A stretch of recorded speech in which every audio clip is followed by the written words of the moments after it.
तो अब बोरा और सुयोग की बहस चल रही थी। तब बोरा उसे खूब सुना रही थी कि अगर तुम्हारे मन में फीलिंग्स नहीं थी तो वो सब किस वगैरह क्या था।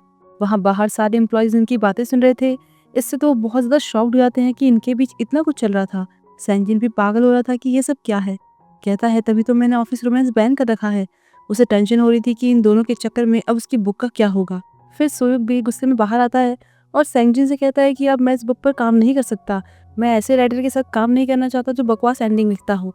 तो पीछे पीछे बोरा भी आ जाती है। कहती है मैं भी एक ऐसे प्लानर के साथ काम नहीं करना चाहती जो कि अपने राइटर के इंटेंशन को नहीं समझ सकता। और जो भी पेनल्टी होगी वो मुझे बता देना, मैं उसे भर दूंगी। फिर वहां से चली जाती है। फिर शाम को सैंजिन सुयो को ड्रिंक के लिए बाहर ले जाता है। उसने पहले ही काफी ड्रिंक कर ली थी। तो सैंजिन उसे और करने को बोलता है कि तुमने मुझे कुछ बताया ही नहीं और मेरा प्रोजेक्ट खराब कर दिया, तो ये तुम्हारी पनिशमेंट है। सुयो भी ड्रिंक का पूरा ग्लास खत्म कर देता है। तब सैंजिन कहता है कि जो कुछ हुआ उससे साफ दिख रहा है कि बोरा तुम्हें पसंद करती है। अगर तुम भी उसे पसंद करते हो तो उसे बता क्यों नहीं देते, दिक्कत क्या है। वो कहता है कि मैं ऐसा नहीं कर सकता, मैं बोलना चाहता हूँ पर मुझे लगता है कि बोरा अपने एक्स के साथ वापस आना चाहती है, तो अपनी फीलिंग्स बताकर मैं कहीं उनके बीच में ना जाऊँ, इसलिए मेरा चुप रहना ही ठीक है।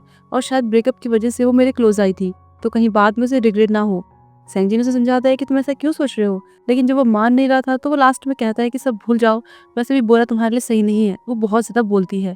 तो सुयोग बोरा के खिलाफ भी नहीं सुन पाता, कहता है कि ऐसा बिल्कुल भी नहीं है, वो ऐसी नहीं है, वो अंदर से बहुत अच्छी है और तुम उसके बारे में बात मत करो क्योंकि उसका नाम सुनकर मुझे उसकी याद आ रही है।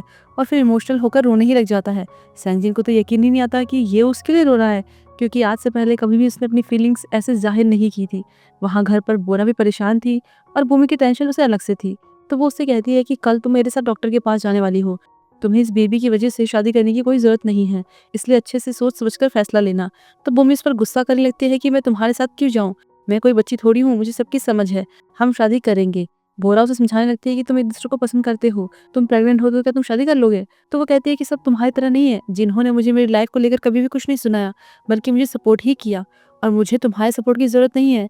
फिर गुस्से में अंदर चली जाती है। जिन्हों से बात करती है, उसे सब कुछ बताती है। तो जिन्हों से समझाता है कि बोरा को तुम्हारी चिंता है इसलिए उसने तुमसे ये सब कहा। फिर उसे खिड़की से बाहर देखने के लिए बोलता है कि बाहर बर्फ पड़ रही है। जब वो बाहर देखती है तो जिन्हों बाहर रोड पे खड़ा होकर स्प्रे कर रहा था, उसे खुश करने की कोशिश कर रहा था, वो उसके लिए बहुत कुछ लाया भी था। ये देखकर भूमि रोने ही लग जाती है। और वहाँ सुयोग तो नशे में धुत हो गया था, उसे कुछ भी होश नहीं था। तब सैंजिन उसके हाथ में फोन देकर वहां से चला जाता है, ये सोचकर कि शायद वो नशे में बोरा को कॉल करेगा। फिर वो यूरी को कॉल करने की सोचता है लेकिन करता नहीं। अब जैसा कि सैंजिन ने सोचा था बिल्कुल वैसा ही होता है। सुयोग बोरा को कॉल करके कहता है कि मुझे घर जाना है, तो तुम्हें मुझे घर छोड़ना होगा। बोरा उसकी आवाज से समझ आती है, कहती है कि तुम अभी नशे में हो, हम कल बात करेंगे। तो सुयोग कहता है कि मैं तुम्हें हमेशा घर छोड़ने जाता था, तो अब तुम्हारी बारी है मुझे घर छोड़ने की। और फिर बात करते करते वो अचानक से नीचे गिर जाता है। तब एक वेटर उसे उठाता है, तो वो उसे ही कहता है कि उसे कहो कि मुझे यहाँ से लेकर जाए। तब वेटर बोरा को बताता है कि वो काफी नशे में है और उसे वहाँ का एड्रेस भेजता है। ये सुनकर बोरा फटाफट से सुयोग को लेने जाती है और देखती है कि सुयोग नशे में नीचे पड़ा हुआ था। बोरा उसे उठाती है। तब सुयोग नशे में कहता है कि तुम इसके पास वापस मत जाओ, लेकिन बोरा इग्नोर कर देती है और उसे टैक्सी में घर छोड़ने के लिए जाती है। सुयोग उन्हें अपना एड्रेस बताता है। तभी वो बार बार यही कह रहा था कि तुम उसके पास वापस मत जाना। तो वो कहती है ठीक है मैं नहीं जाऊंगी। तब वो उसे हक करने को बोलता है, तो वो हक कर लेती है। कहती है कि वैसे भी तुम्हें कल कुछ याद ही नहीं रहेगा। फिर घर छोड़ने के बाद जब वो वापस जा रही थी तो सोचती है कि सुयोग हमेशा मुझे छोड़ने आता था और कहता था कि मेरा घर तुम्हारे घर के रास्ते में ही है, पर उसका घर तो दूसरी डायरेक्शन में है। मतलब कि उसने झूठ बोला था ताकि वो हमेशा उसे घर छोड़ सके। और उसने उसके घर में वही नोट भी देखा था जो कि वो बुके के साथ देने वाला था। उसने उसमें बोरा को उसके शो के लिए कॉन्ग्रेचुलेट किया था और उसने अपनी फीलिंग्स कन्फेस की थी। इसके साथ ही गिफ्ट बॉक्स में डी लेटर का एक पेंडेंट भी था जो उसके लिए ही था। ये देखकर वो सोचती है कि ये अपनी फीलिंग्स नहीं कहता, इस आदमी को समझना बहुत मुश्किल है। अगले दिन सुयोग जब उठता है तो उसे कुछ भी याद नहीं था। फोन में देखता है कि उसने कल लास्ट कॉल बोरा को की थी। ये देखकर वो बहुत ज्यादा एम्बैरेस फील करता है कि मैं आखिर ऐसे कैसे कर सकता हूँ। फिर ऑफिस जाकर सैंजिन के पास आता है, कहता है मुझे कल के बारे में कुछ भी याद नहीं है कि मैं घर कैसे पहुंचा, लेकिन मैंने फोन में देखा कि मैंने लास्ट कॉल बोरा को किया था। सैंजिन तो खुश होने लगता है कि चलो ये तो अच्छा हुआ। फिर कहता है कि तुम बोरा को कॉल करके पूछ लो ना और उससे माफी भी मांग लेना। लेकिन वो बोरा को कॉल कैसे करे, उसे शर्म जो आ रही थी। फिर वो बैठकर सोच रहा था कि आखिर कल क्या हुआ। तो उसे याद आ जाता है कि मैंने उसे बुलाया था और जुआन के लिए भी कहा था कि उसके पास वापस मत जाना। इससे तो उसे और शर्म आ जाती है कि ये मैंने क्या कर दिया। उधर बोरा सुयोग की कॉल का ही वेट कर रही थी, कॉल तो नहीं आता।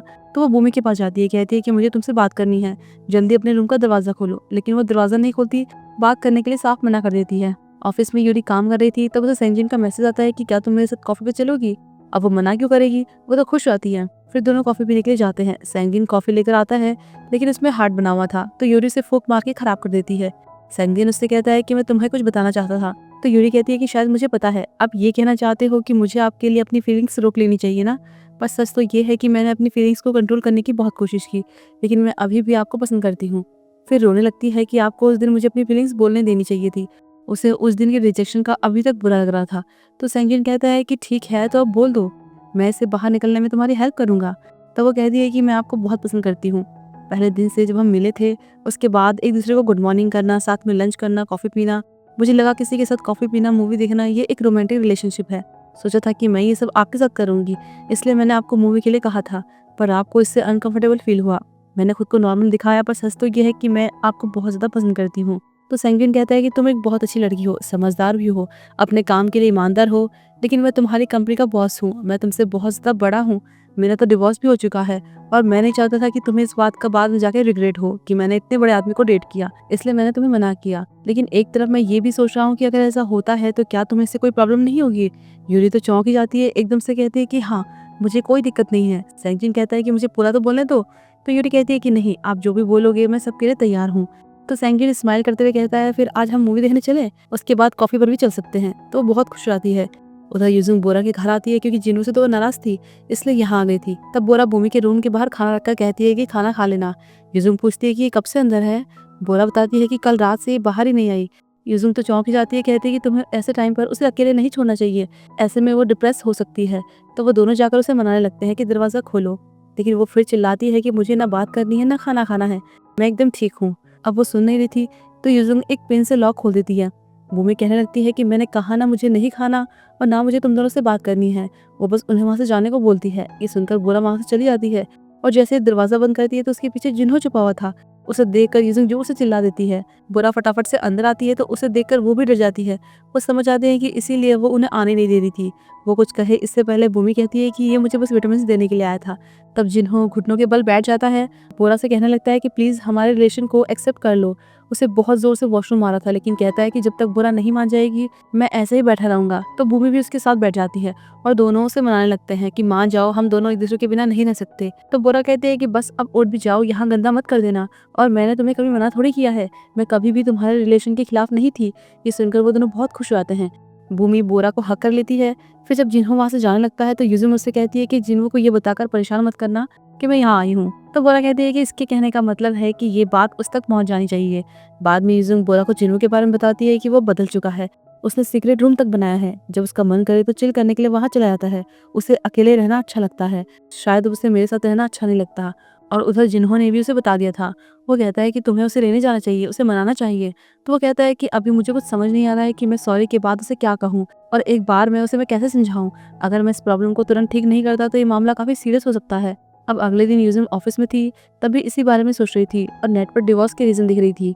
तभी वहाँ पर सुजिन आती है, ये देखकर कहती है कि तुम ये सब क्यों देख रही हो। तो युजुंग उसे सब कुछ बता देती है। अब सारी बात समझने के बाद सुजिन उसे समझाती है कि अगर तुम्हें डिवोर्स चाहिए तो लो, पर उससे पहले एक बार उसकी बात ज़रूर सुन लेना, वरना फिर बाद में अपनी गलतियों पर बहुत ज़्यादा रिग्रेट होता है, क्योंकि उसके साथ भी तो यही हुआ था। दूसरी तरफ सुयुग और बोरा एक रेस्टोरेंट में मिलते हैं। तो बोरा कहती है कि मैं तुम्हारे कॉल का वेट कर रही थी, हमेशा मुझे ही वेट करना पड़ता है।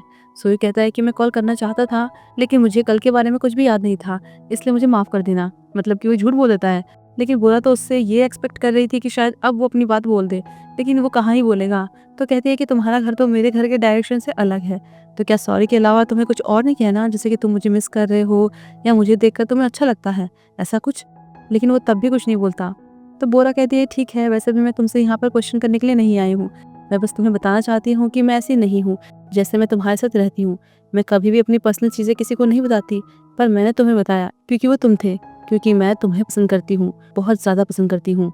ये सुनकर तो वो चौंक ही जाता है, पर फिर भी कुछ नहीं बोलता, एक शब्द नहीं निकालता। बोरा सोच रही थी कि शायद अब तो वो कुछ कहेगा। कहती है कि क्या तुम अभी भी कुछ नहीं कहना चाहते हो। मेरे रिलेशनशिप में हमेशा मैं पहले प्यार में पड़ती हूँ और मैं ही हर्ट होती हूँ, लेकिन अब मैं इससे थक गई हूँ, और ना ही मैं ऐसे इंसान के साथ रहना चाहती हूँ जो कि अपनी फीलिंग्स को कन्फेस नहीं कर पाए। मेरे साथ ये नहीं चलेगा। और तुम्हारा थैंक्स, तुमने अपना प्रॉमिस निभाया, मुझे तुम्हें पहले डंप करने का मौका दिया। फिर जाने लगती है तो सुरु कहता है कि मैं अपनी फीलिंग्स पहले नहीं रख सकता। वो हंसती है, कहती है कि ऐसा कुछ नहीं है, तुम बस अपना ईगो नहीं छोड़ सकते। और रही बात हमारे काम की, तो अब मुझे पता चल गया है कि मुझे अपनी बुक को क्या एंडिंग देनी है। तुम संजन को कह देना कि मैं अपना प्रोजेक्ट जल्दी खत्म करने वाली हूँ। ये बोलकर बोरा वहाँ से निकल जाती है। जैसा उसने सोचा था ये एंडिंग वैसी नहीं थी, लेकिन उसने ये एक्सेप्ट भी कर लिया था, पर उसे बहुत बुरा लग रहा था। तभी उसे लगता है कि शायद उसके पीछे सुयुक आ रहा है, लेकिन वो तो कोई और ही निकलता है। फिर घर पहुंचती है तो उसे जुआन का कॉल आता है और वो उसे लास्ट बार डिनर पर मिलने के लिए कहता है, तो वो मान जाती है। उधर सेंगिन और यूरी मूवी देखते हैं, फिर कॉफी के लिए जाते हैं। दोनों बहुत ज्यादा खुश थे। वहीं जिन्हों अपने लिए घर ढूंढ रहा था, तो बहुत ज्यादा परेशान हो रहा था कि इतना सब कुछ मैं अकेले कैसे हैंडल करूंगा। जिन्हों कहता है कि तुम इतना परेशान क्यों हो रहे हो, तुम्हारी फैमिली और बोरा ने कहा है कि वो तुम्हें सपोर्ट करेंगे। वो कहता है कि मैं बिना किसी सपोर्ट के सब कुछ खुद से हैंडल करना चाहता हूँ। तो जिन्हों उसे समझाने लगता है कि शादी एक बहुत बड़ी रिस्पॉन्सिबिलिटी है और इसे मैनेज करना आसान नहीं है। फिर अपने बारे में बताता है कि मैं शादी से बहुत ज़्यादा डरता था, मुझे ऐसा लगता था कि मैं कभी शादी करूंगा ही नहीं। तो जिन्हों कहता है कि फिर तुम्हारी शादी कैसे हुई। उस टाइम यूजुंग उनकी बातें सुन रही थी। जिन्हों कहता है कि हमारी शादी हुई क्योंकि यूजुंग ने मुझे शादी के लिए प्रपोज किया था, लेकिन अगर उसके अलावा कोई और होता तो मैं शादी नहीं करता। वो कहता है तुम उससे प्यार करते भी हो क्या, तुम्हारे एक्सप्रेशन से ऐसा लगता ही नहीं। वो कहता है मैं उससे बहुत ज़्यादा प्यार करता हूँ, प्यार हवा की तरह है, दिखता नहीं है। वो भी नहीं कहती, लेकिन मैं समझ जाता हूँ, जब मैं सोफे पर सो जाता हूँ तो नींद खुलती है तो मुझे ब्लैंकेट मिलता है, यही तो प्यार है। जिन्हों कहता है कि तुम्हें ये सब बातें उससे कहनी चाहिए, तुम्हारे बीच सब कुछ ठीक हो जाएगा।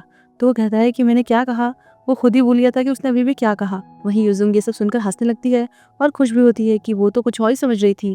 उसके बाद रात को जिनवू सोफे पर सोने की एक्टिंग करता है कि यूजुंग ब्लैंकेट लेकर आएगी। फिर जब वो आती है तो उससे माफी मांगने लगता है, कहता है कि मैं बदला नहीं हूँ, मुझे तुमसे झूठ नहीं बोलना चाहिए था। और फिर अपनी फीलिंग्स बताता है, उसे अच्छे से प्रपोज करता है। अब उन दोनों के बीच सब कुछ ठीक हो गया था। अगले दिन ऑफिस में सैंगजिन सुयु को बोरा की बुक का ड्राफ्ट दिखाता है और कहता है कि मैं तुम्हें इसके लिए फोर्स नहीं करूंगा, तुम इस पर काम करना नहीं चाहते तो कोई बात नहीं, कोई और कर लेगा।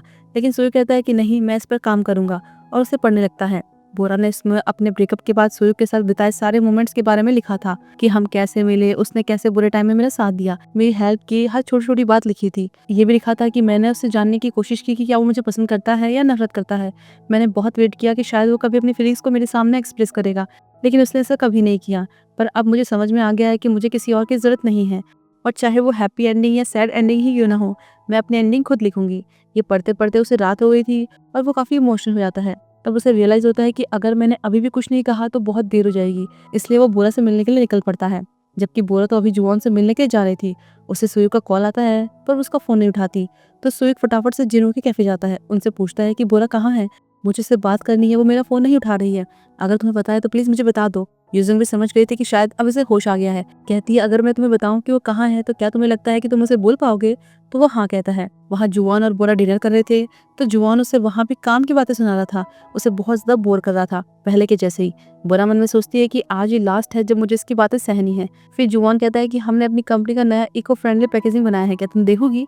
तो बोरा कहती है हाँ ठीक है। जब बोरा उसे खोलती है तो उसमें एक गिफ्ट बॉक्स था और उसमें रिंग रखी हुई थी।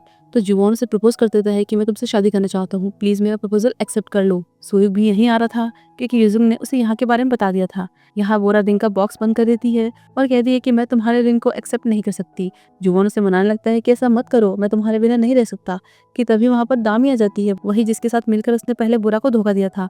वो जुआन को ट्रैक कर रही थी, इसलिए यहाँ पहुँच गई। ये सब देखकर दामी भड़क जाती है कि तुम मेरे साथ ऐसा कैसे कर सकते हो। बोरा तो वहाँ से जाने लगती है, तो दामी उसे सुनाने लगती है कि क्या तुम्हें थोड़ी सी शर्म नहीं है, तुम यहाँ पर जुआन से मिलने के लिए कैसे आ सकती हो।